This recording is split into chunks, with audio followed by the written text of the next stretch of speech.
Seja bem-vindo a mais um episódio do Carreira Talk Show.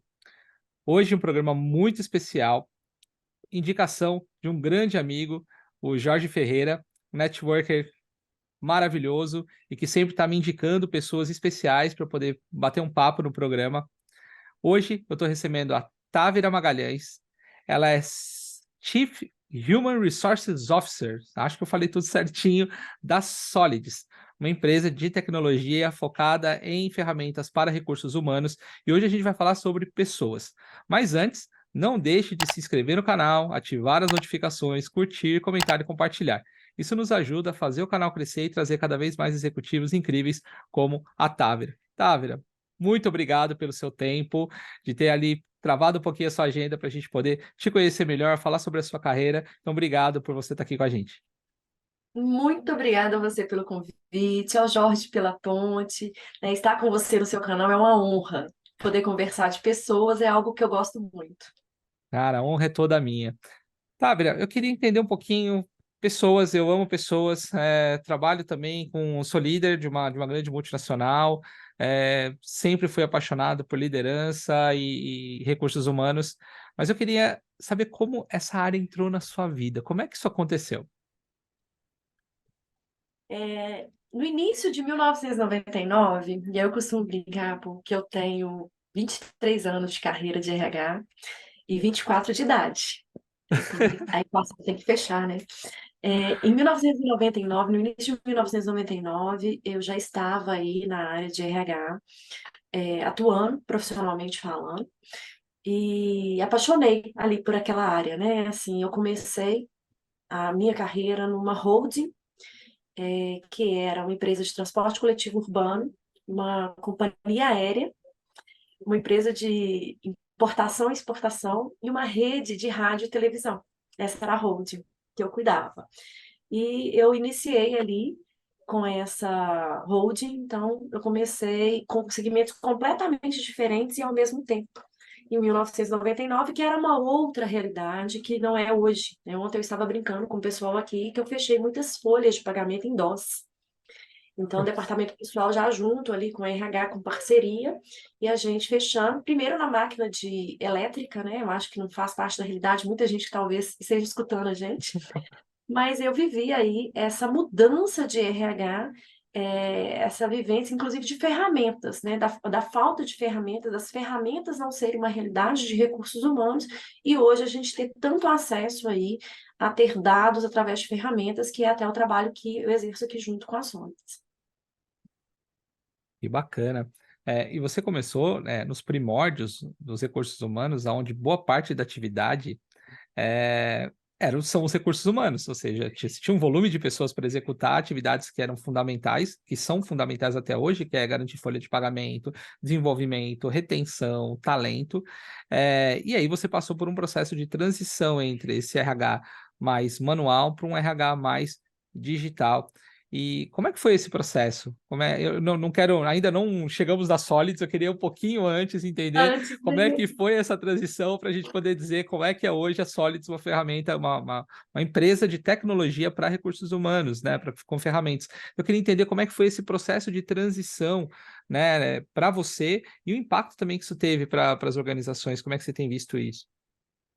quando a gente fala lá, 1998 para 1999, que foi a minha entrada ali, né, na área de recursos humanos, a gente tinha uma realidade em que os empresários não entendiam ainda a área de recursos humanos como uma área que pudesse estar junto na tomada de decisão do negócio.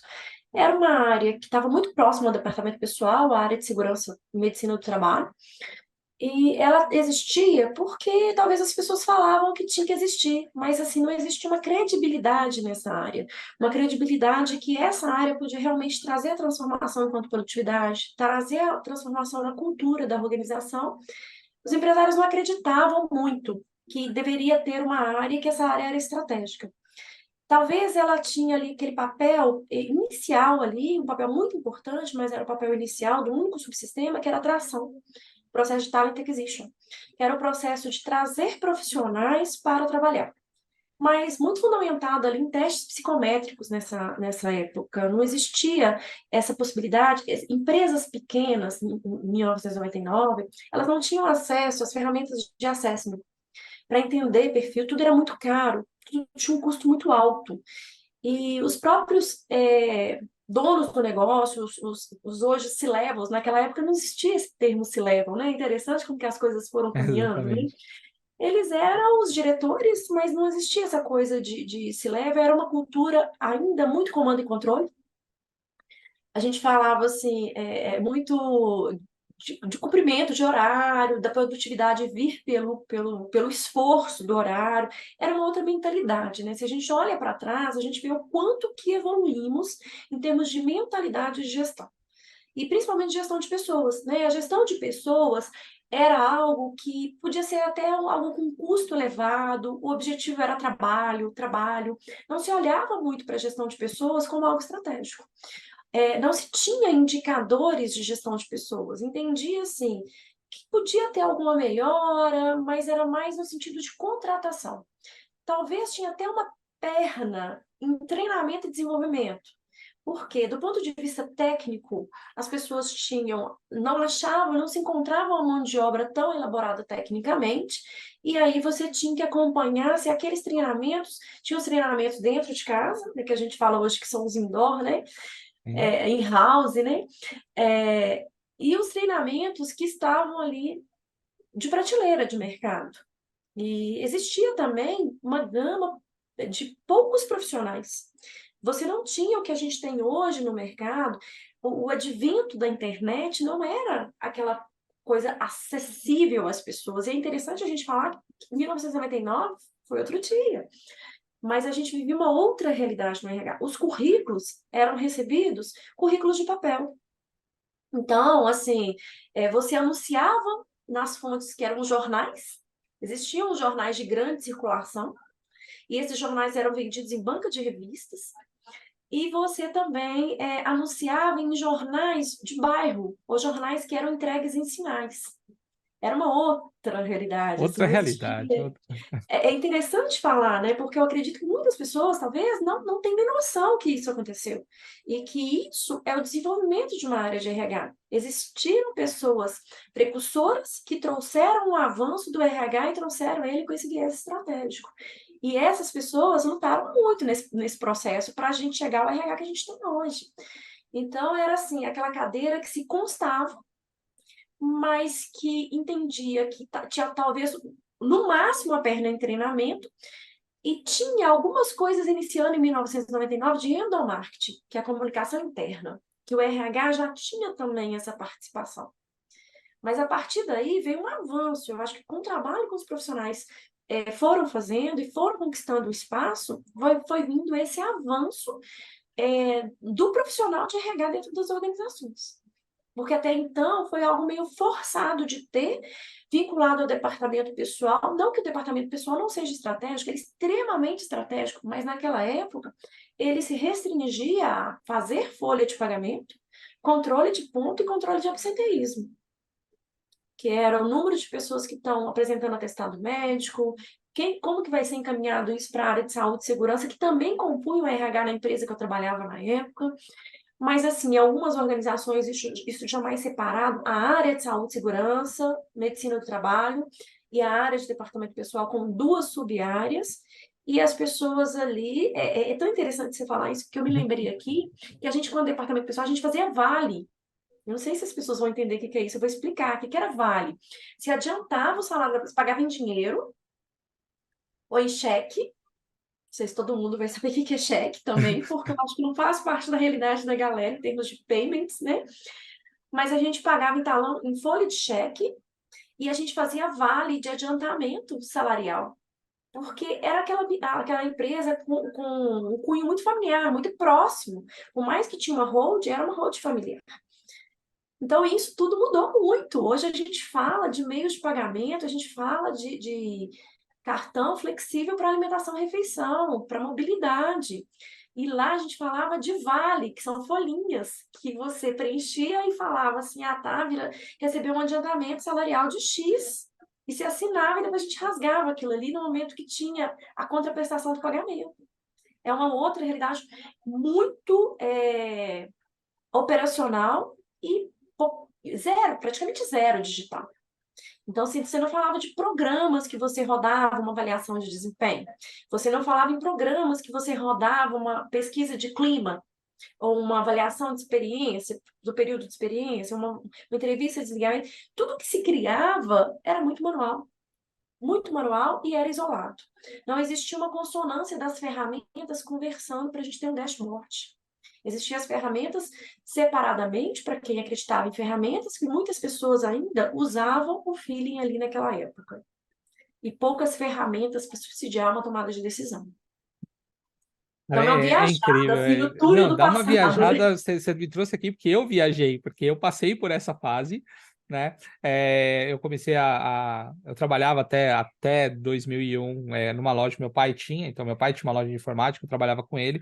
E depois, quando eu fui fazer engenharia e fui pro mercado, era justamente isso, era muito manual, né? Eu lembro do Vale, fazer esse Vale, né? Às vezes, quando o colaborador era tão familiar, que às vezes o colaborador precisava de um empréstimo, em vez de pedir no banco, pedia para o dono da empresa, ele adiantava o valor e ia descontando do salário de forma artesanal, né? E anotando ali as folhinhas. Então, eu passei por essa fase e hoje a gente tem um cenário totalmente diferente, né? Um cenário totalmente digital e com ferramentas que até então, no início da minha carreira, eu nem sabia que existiam. Que a avaliação de desempenho no meu início de carreira nunca foi feita. Não tinha avaliação de desempenho. Tinha, você errava, tomava aquela chamada de atenção, né? E aí você ia crescendo na tentativa e erro sem essas ferramentas. E aí essas ferramentas foram criadas, né? Para poder reter os colaboradores trabalharem mais felizes, você evitar com que o seu colaborador vá para um concorrente, e aí começou essa transformação. E como é que foi por dentro do RH? Porque por fora, quem é colaborador, só, muitas vezes só reclama do RH, né? Não, porque o RH precisa ver isso, porque é aquilo. Por fora a gente não enxerga, mas como é que foi isso por dentro do RH, essa transformação? Essa transformação, eu falo que ela teve alguns marcos. Que, por exemplo, a gente saiu desse pagamento em dinheiro, pagamento em cheque para os formatos de pagamento. A gente teve aí o avanço. Eu tenho ainda minha carteira de trabalho azul, carteira física, mas a gente teve um avanço da carteira digital. Então, acho que as coisas foram acompanhando esse avanço, né? O ticket de alimentação, antes de chegar no cartão, ele foi de papel. E por muito tempo eu usei ticket de papel, que você soltava, assim, de um bloquinho, você soltava e Aham. pagava o ticket. Então, assim, foi um processo, ele não foi um processo acelerado, foi um processo gradual que as coisas foram acontecendo e foram exigindo essas questões digitais, como, por exemplo, a carteira de trabalho, que ela passou a ser digital, o advento do e-social, ou do e-social, algumas pessoas, os mineiros falam né, as outras pessoas falam ele contribuiu muito para esse avanço na área de RH. Ele foi um grande propulsor de mudanças, porque as pessoas começaram a ver a necessidade de ter as coisas sistematizadas. Então, ele teve uma não aceitação muito forte no mercado, uma resistência mesmo, e aí ele veio como fonte ali de cruzar os dados para a Receita, né? Então, para ter todos os dados para o próprio governo, então, para a carga tributária se justificar. Mas ele foi um grande facilitador para o RH. Porque quando ele vem ali, né, a carteira digital sendo mais utilizada, as informações tendo que ter prazos, definições, planejamentos, e, consequentemente, aí o boom mesmo, assim, para mim, o marco do RH, que consolidou a necessidade dele, foi a pandemia. A pandemia foi um fator positivo para pessoas, porque começou-se a perceber que os processos, o budget, a receita, não conseguia responder problemas de pessoas. Não conseguia dar o direcionador de pessoas. E aí a consolidação, para mim, do RH estratégico, ela vem com a pandemia, que foi tão negativa em vários aspectos, mas foi tão positiva para o profissional de RH e para o mercado de RH em si. Porque são marcos que vêm, como o E-Social e o E-Social, que trouxe tanto problema, a reforma tributária, assim, os avanços ali, né, em termos de CLT que vem para a gente, é tão traumático do ponto de vista burocrático, mas são avanços que trazem uma nova forma de ver as pessoas. Porque até então, gente, é difícil a gente pensar isso, mas a gente tem que falar a realidade. Não se tinha um olhar para pessoas da forma que se tem hoje. Ah, não, não tinha. Viu-se que o negócio, a resposta do negócio, ele vem pelas pessoas. Entendeu que tinha que ter esses profissionais que faziam muito sentido. E mais um advento que veio é quando os empreendedores começam a olhar para a sua receita líquida na pandemia, eles precisam se reinventar nos formatos que eram feitos. Isso eu não falo no Brasil, eu falo no mundo. E eles começam a perceber que 60, em média 60% da sua receita líquida é investido em folha de pagamento. E aí, isso é a chavinha que precisava para virar a necessidade de falar assim: se da minha receita líquida, 60% eu estou investindo em pessoas e eu não estou olhando para isso, para onde está indo o meu dinheiro? Eu acho que foram alguns marcos, entendeu? Perfeito isso que você está dizendo, porque muitas vezes você não sabe para onde o dinheiro está indo, e muito menos calcular o ROI. E você não sabe para onde ele vai, como é que você calcula o retorno que você tem em relação ao seu capital humano? Né? Que no final das contas, no final do balanço ali, na hora que você fecha o seu mês, você vê que você teve ali o lucro, e toda empresa trabalha para ter lucro. Mas o quanto as pessoas e o quanto todo esse investimento está trazendo retorno, né? E o quanto de perda você tem quando o colaborador decide sair da empresa, ou quando você tem um absenteísmo, ou quando você tem profissionais doentes, ou seja, realmente transformou, eu falo que a pandemia transformou as empresas como um todo, né? Não só na questão do recurso humano, mas do home office, da forma como as pessoas estão lidando. E aí passamos da pandemia. E aí eu tenho percebido no mercado, conversando com muita gente, que as empresas estão começando a se reajustar tecnologicamente e para esse novo profissional que ele está vindo agora com algumas exigências que não tinham no passado. Eu falo isso porque eu trabalho numa empresa de tecnologia e eu tenho percebido assim, e também trabalho com transição de carreira e recolocação de pessoas, tem vários profissionais da minha rede que eu suporto nesses processos, eu percebo que os profissionais estão assim, se não for home office, eu não quero trabalhar mais. Então me convida. Eu quero trabalhar home office. Ah, no híbrido, mas aonde é? Porque eu também não quero me deslocar muito tempo. E como é que essa mudança do perfil das pessoas, né, dos colaboradores, tem afetado o RH? Que agora o desafio aumentou, né? É interessante se falar isso porque existe essa discussão que está super calorosa, né? Qual que é o melhor modelo de trabalho e como que as nossas leis permitem flexibilidade frente ao modelo de trabalho.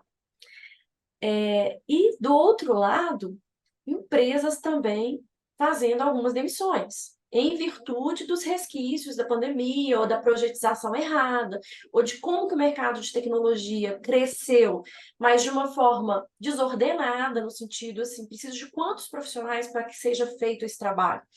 Então, existe esse lado e existe o outro lado, que eu acho que dá uma boa Exatamente. discussão, porque os profissionais estão cada dia mais exigentes. E se a gente olhar um retrato, que eu falo que a vida é o reflexo do mundo do trabalho.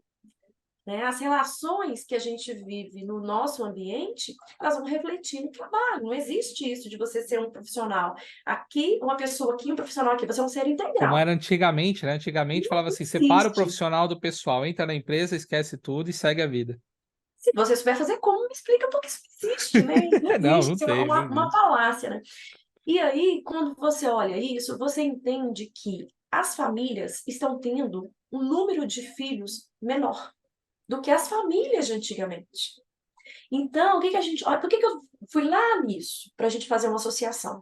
Porque se eu tenho menos pessoas nascendo, eu tenho menos força de trabalho. Alguns países europeus já sofrem isso e já estão investindo em levar a mão de obra qualificada. E isso está chegando no Brasil. O Brasil, as coisas chegam um pouco mais tardia, mas elas chegam, né? Assim, em algum momento, e eu acho que a globalização ela trouxe mais essa proximidade das coisas chegarem mais rápido. Então, o que a gente está vendo? Que as famílias estão tendo 1 a 2 filhos, no máximo. e algumas famílias optando por não ter nenhum. O que significa isso que eu estou falando? Significa que o número de profissionais capacitados ele vai reduzir.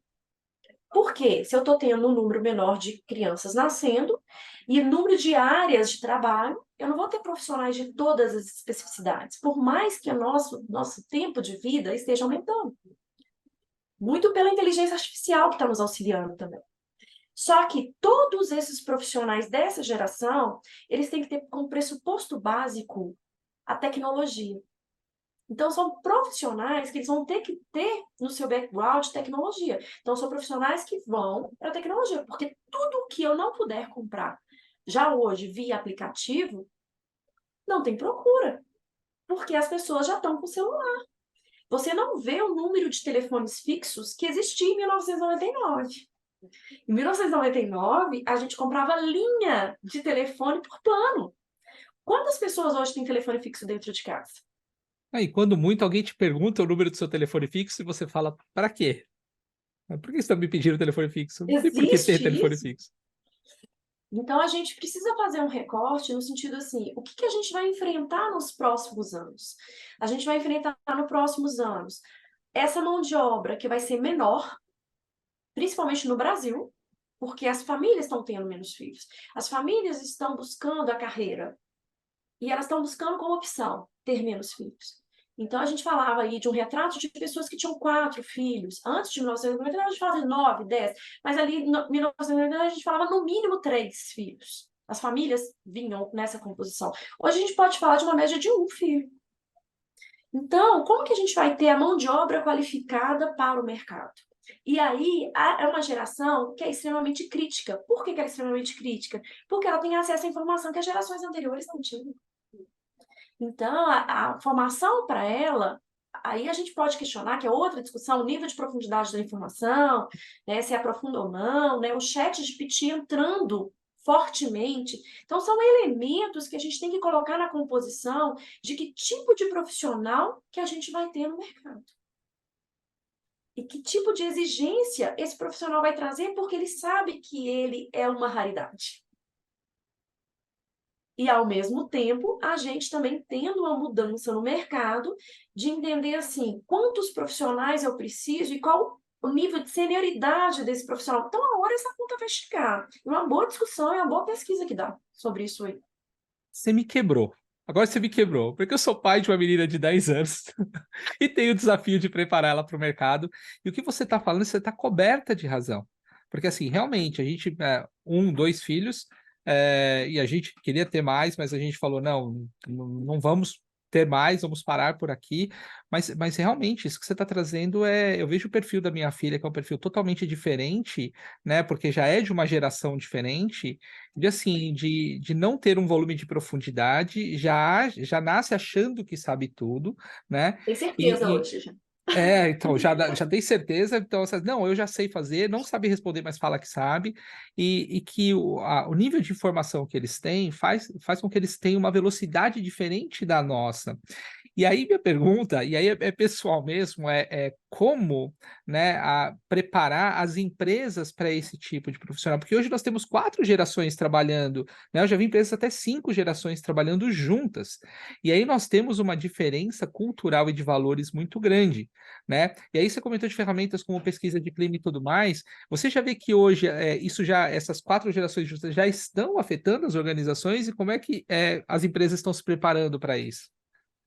Eu vejo que já vem afetando há um tempo, já tem algumas discussões com relação a essa questão geracional, né, nas organizações, e aí tem a outra ponta também, o quanto que as organizações estão optando por mão de obra mais de 40, mais de 50, porque já vem que as pessoas vão ter um tempo de trabalho maior, né? E as empresas, ao meu ver, a gente ainda não está preparado enquanto empresa, e a gente não está olhando para isso, desses conflitos geracionais, que já estão existindo.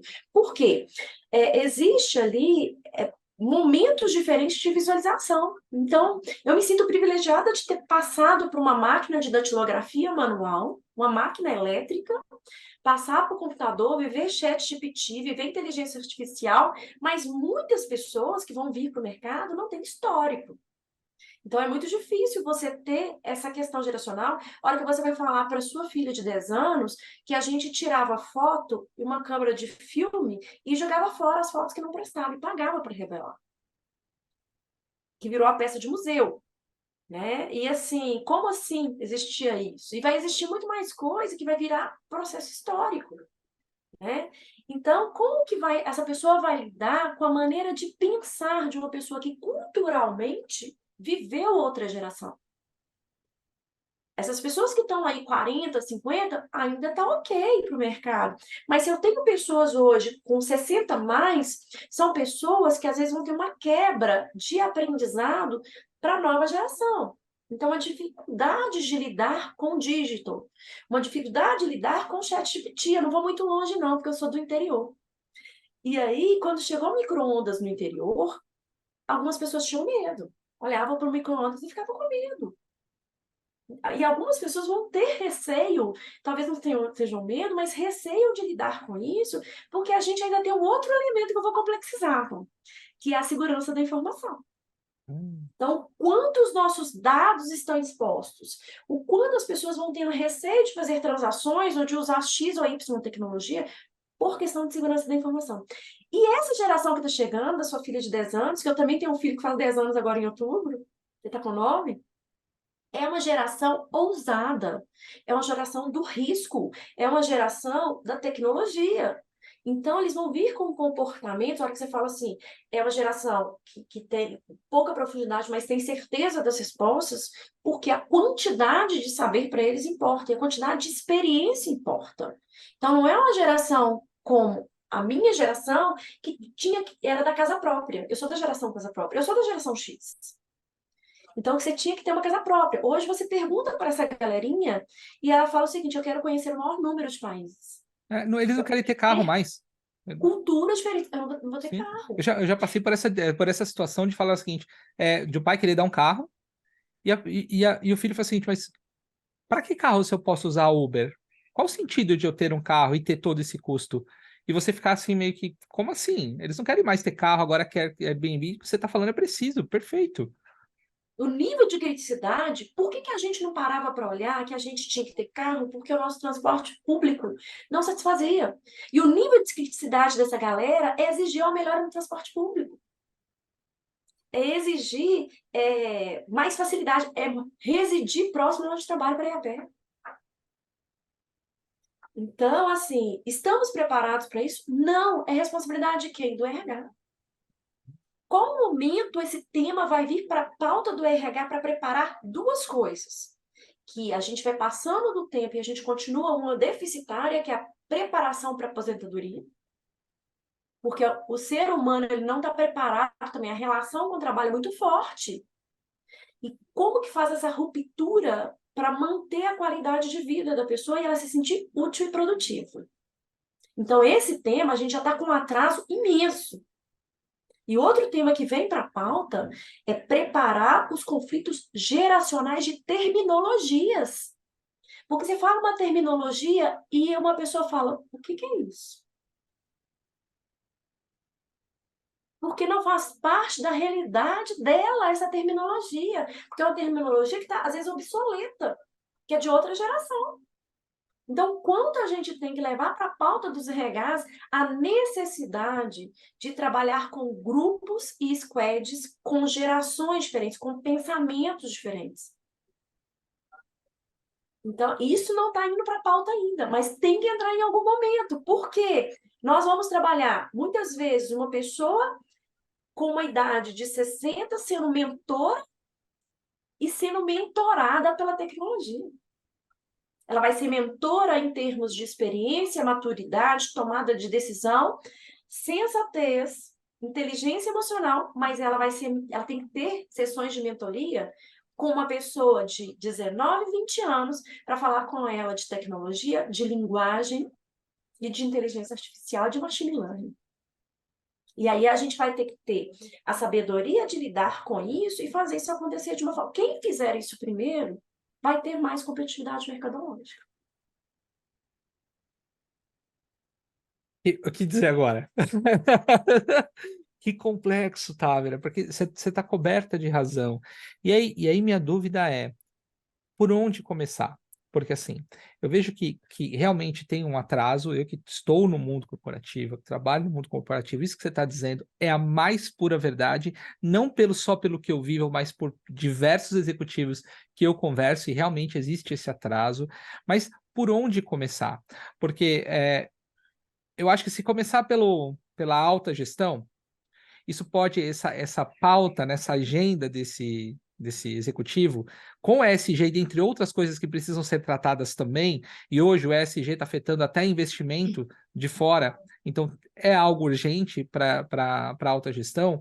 Em que momento essa pauta vai entrar e por onde ela tem que entrar? Porque eu, como líder, você está falando para mim, eu já estou tomando aqui um soco no estômago e falando o seguinte: espera, eu já tenho que fazer isso com a minha equipe agora. Eu já tenho que começar a trabalhar isso agora como líder, independente da empresa.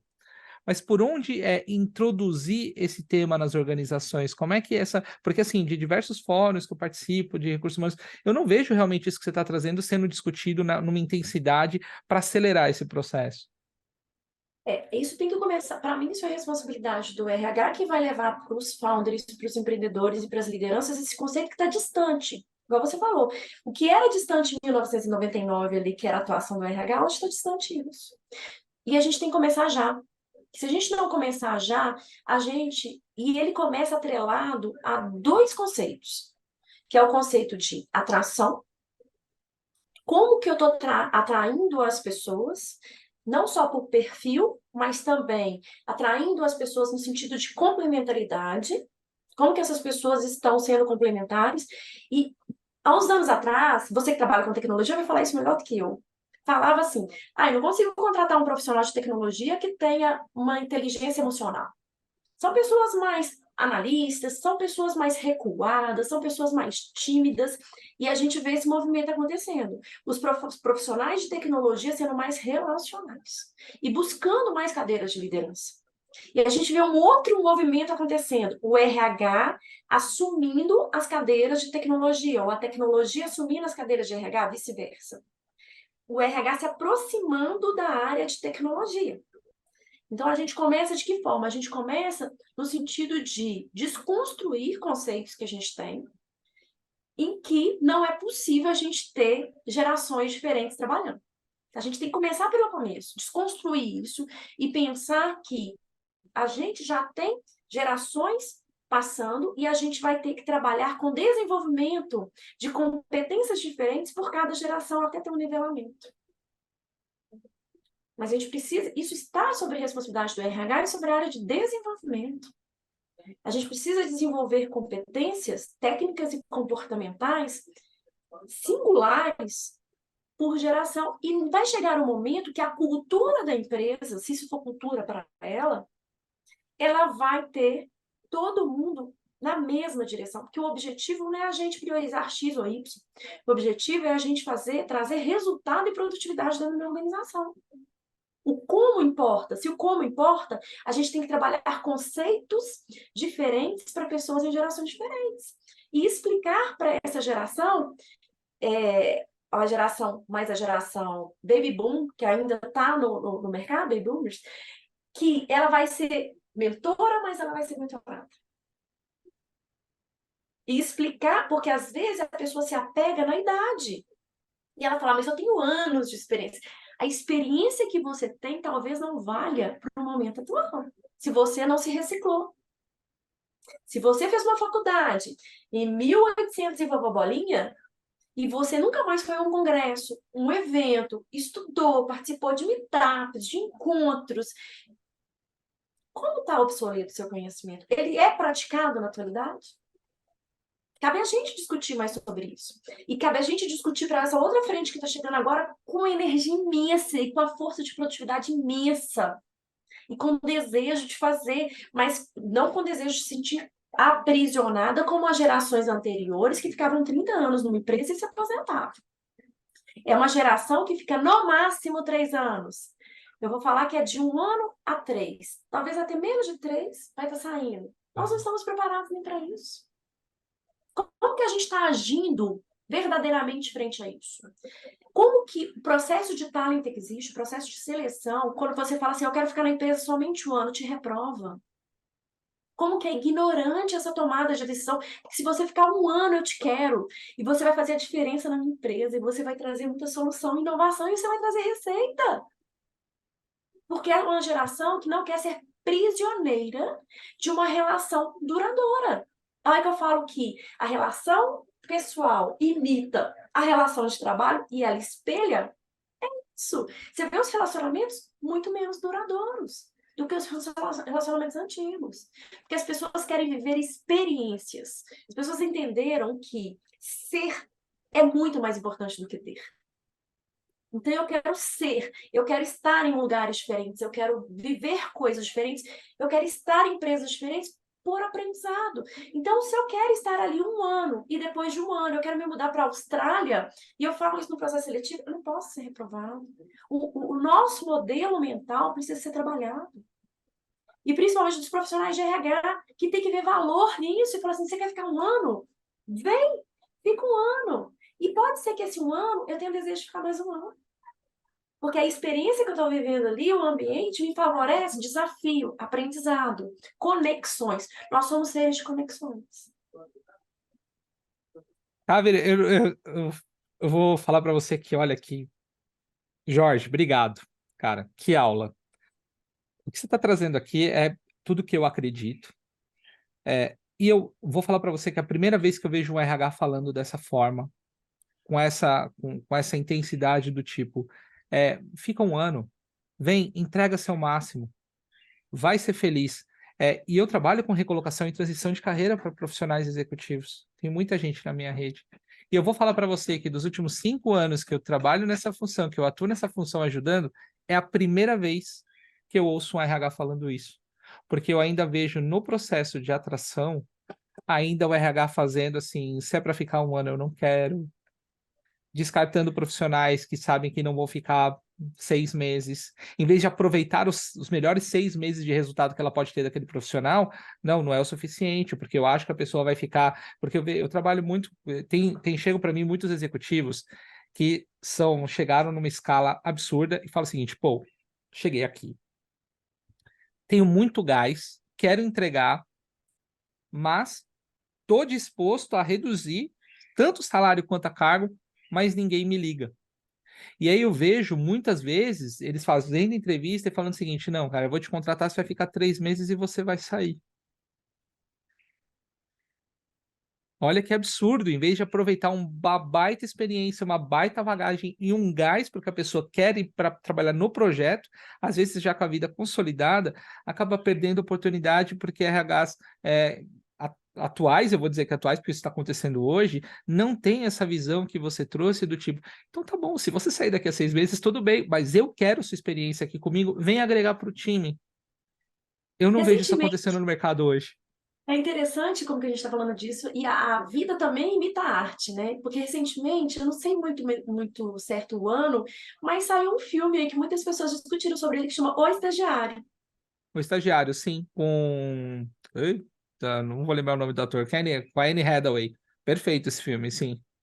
E justamente traz isso que a gente está discutindo aqui, que é um senhor que entra de terno, maleta antiga ali, num ambiente de trabalho de tecnologia, aquela recepção inicial, aqueles risozinhos, e ele se adequa à cultura do aprendizado, aquilo que eu falei. Esse filme é a personificação disso que eu estou falando, da necessidade desse encontro de gerações. E aí eu te pergunto, como fazer isso hoje? Porque é a primeira vez que eu ouço alguém falando isso com essa energia, tipo assim, vamos aproveitar esse ano, esses 6 meses que você pode me entregar. Mas eu vejo esse movimento do mercado que se ele não está parado, ele está andando para trás. Porque como eu atuo nesse processo de colocação e transição, eu vejo hoje o desafio das pessoas hoje, primeiro, para vencer a tecnologia. Porque hoje, para você chegar no RH, você tem que passar pelos filtros de qualificação de ferramentas que elas têm um objetivo, e eu vejo muita gente culpando, porque isso não funciona. Não, não é que não funciona, gente, é porque precisa qualificar antes de seguir. São muitos candidatos. Antigamente, como você falou, você tinha pilha de RHs, mas se a pessoa não fosse entregar o RH na portaria, esse RH não chegava na mesa, esse currículo não chegava na mesa. Então você tinha um volume. Hoje, se você vê, por exemplo, no LinkedIn a quantidade de candidaturas por vaga, eu já vi vagas com 4.500 candidaturas. Como é que você dá conta como RH não dá mais conta? E aí a Sem pessoa hoje filtros. ela tem que passar pelo robô e chegar no RH. O RH avaliar se aquela pessoa tem potencial ou não a partir do prisma dela e nunca do candidato. Não do que ele pode entregar, mas de como ela vai conseguir não precisar repor essa posição depois, alguma coisa assim. É, é uma coisa que a Solid está trabalhando. É uma coisa que você vê que existe uma tendência no mercado, porque eu não vejo isso acontecendo hoje. Eu vejo, é isso que eu tô te falando. O profissional de RH, ele precisa fazer as pazes com os dados. Existiu-se aí por um tempo uma rivalidade que o humano não casava com as métricas. E eu não sei de onde surgiu isso, mas isso perpetuou e ainda perpetua. Então, a primeira coisa que o profissional de RH precisa fazer é as pazes com os dados. Ele precisa chegar lá e acertar a relação dele com os dados. Porque a tomada de decisão do RH, ela precisa ser baseada em dados. A grande dor dos profissionais que estão dentro de uma empresa é perceber que as decisões são subjetivas, que não temos critérios. E o RH, ele fica com uma certa miopia, entendendo que ele não ter dados é bom, não é ruim. E se ele não tem dados, ele não consegue demonstrar que uma pessoa foi promovida, foi contratada, foi movimentada com base em dados, com base em critérios claros. E o RH também precisa entender e trazer isso para a consciência que estamos trabalhando com pessoas adultas. E que o órgão mais sensível do corpo se chama bolso. E essas pessoas estão indo para trabalhar porque existe uma relação que ela paga boleto. Então a gente precisa sair do mundo da fantasia e para o mundo da realidade. E basear em dados. Então, o que move uma pessoa a estar lá? A fazer uma viagem, a comprar ter uma aquisição, é pagar a escola do filho. O que move? Porque ela vai ser estimulada pelo ambiente, pelo que move ela. E os valores da organização, que isso tem que estar na seleção. Os valores têm que estar condizentes. Se eu sou uma pessoa de resultado, não me coloque numa empresa que resultado para ela não é um valor. Se eu sou uma pessoa de velocidade, não me coloque numa empresa que a burocracia vai me travar. Então, o RH ele precisa ter esse pensamento no dia 1 do processo de seleção, na divulgação da vaga, nos canais que ele divulga. E aí, depois, ele vai entender que os dados mostram que uma pessoa colocada corretamente no lugar, com produtividade, em 6 meses ela entrega o que uma pessoa de 2 anos e meio vai entregar. São os profissionais de alta performance. Você não pode tratar um profissional de alta performance como um profissional que não é alta performance. Távora, mas isso é outlier, isso é fora da curva. Sim, mas você entra esses profissionais, eles estão com você e você não tem esse olhar. E você coloca eles numa caixinha. Então, existe aquele conflito. Eu quero fazer isso diferente, mas eu faço igual a 1999. Se você quer resultados diferentes, não faça isso. Seja um RH que realmente esteja conectado com a tecnologia. E mais, esteja conectado com o negócio. Business. Qual que é a estratégia do seu negócio? A estratégia do seu negócio é ter setores trabalhando independente, ter setores trabalhando juntos. Como que você vai fazer a estratégia? A estratégia da sua empresa é crescer ou não crescer. Eu já trabalhei em empresa que o empresário falou para mim assim, Távora, eu não quero crescer mais que isso, não me coloque mais funcionário. Não vamos vender mais. Eu falei, sério? Ele falou, sério. Porque se eu vender mais, eu tenho que ter mais responsabilidade tributária, trabalhista. Eu não quero, eu quero ficar nisso.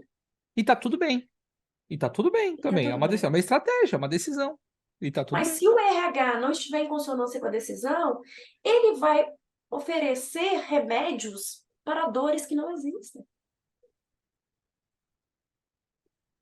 Então, Perfeito. assim, se a sua empresa está com dor nas costas e você der um remédio para dor no dente, pode ser até que resolva, mas que não é o melhor remédio. Por efeito colateral, ele até resolve.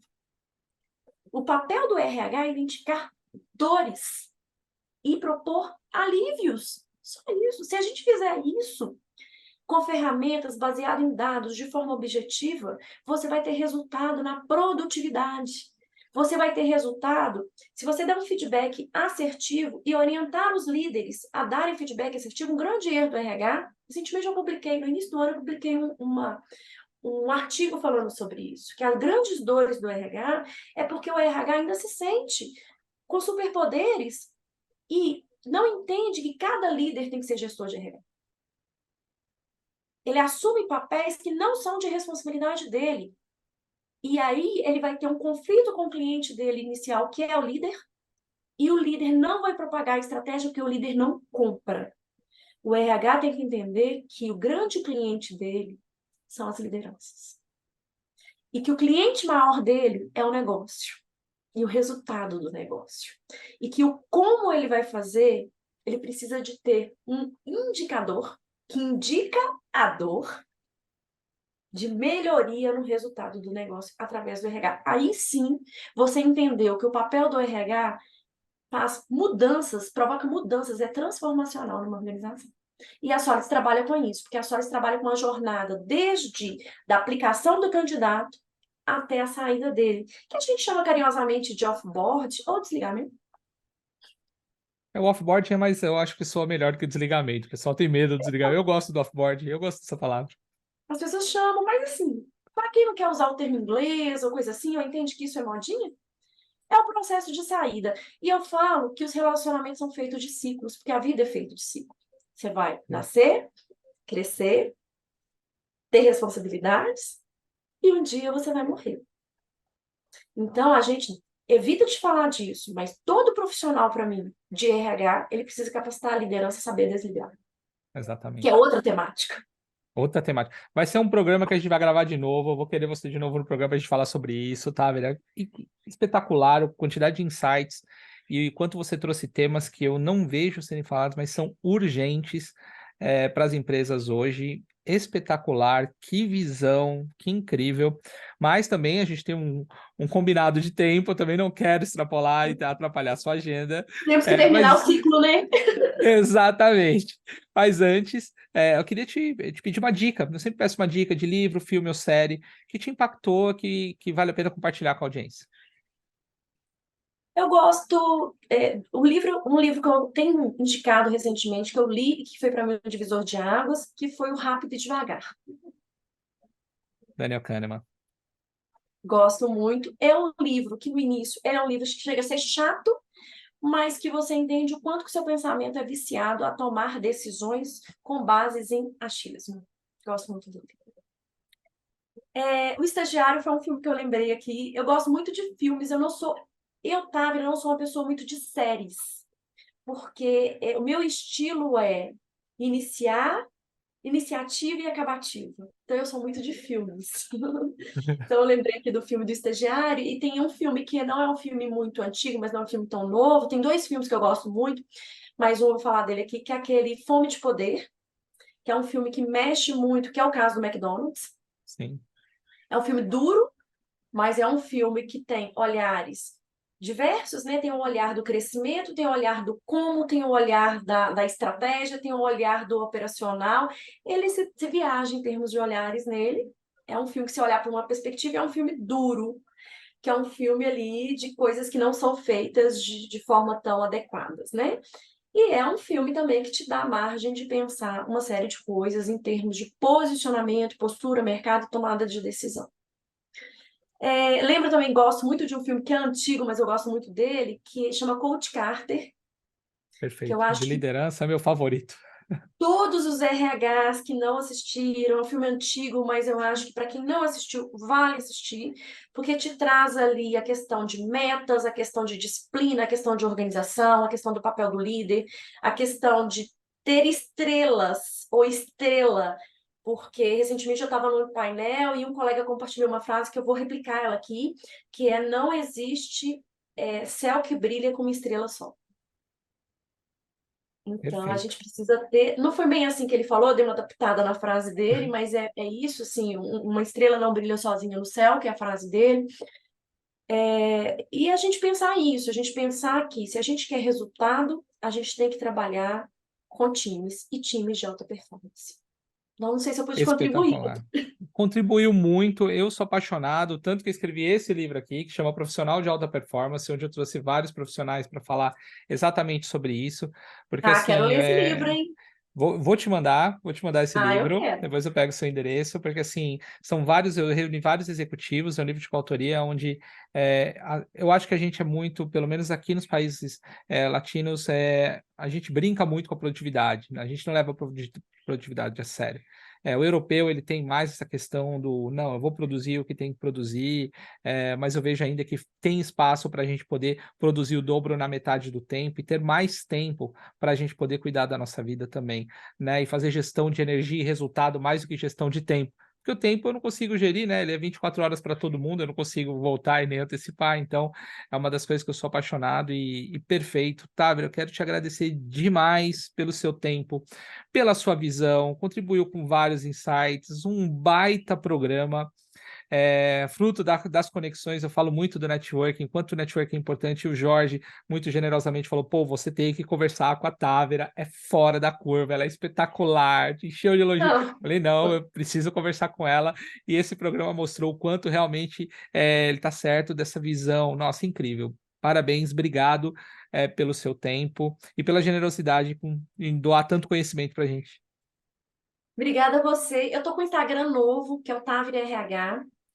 Tive a ousadia de criá-lo aí, assim, mesmo não Bacana. tendo muitos seguidores, mas de falar de RH de uma forma mais fácil. Então, quem quiser me acompanhar por lá também, semanalmente eu estou trazendo conteúdos, trazendo coisas simples, mas reflexivas e profundas para um profissional de RH. Espetacular. Vou colocar o Instagram dela aqui, todas as indicações de livro. Vou colocar a página da Solids para vocês conhecerem também, o perfil do LinkedIn dela. Nos Então, visite na você... É Solids. isso aí. É assim, a ferramenta pode trazer a transformação que você está precisando dentro do seu RH no momento que você está. Ferramenta É da isso aí. Solids. Eu indico para todo mundo. Eu conheço a ferramenta, conheço através do Jorge, já trabalhei com a ferramenta também.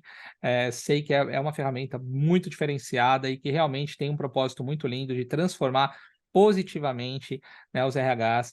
Então, obrigado pelo seu tempo, estou à sua disposição e obrigado a você que nos acompanha.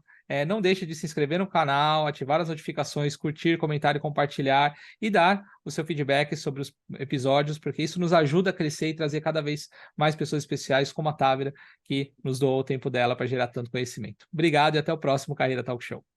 Obrigada, gente!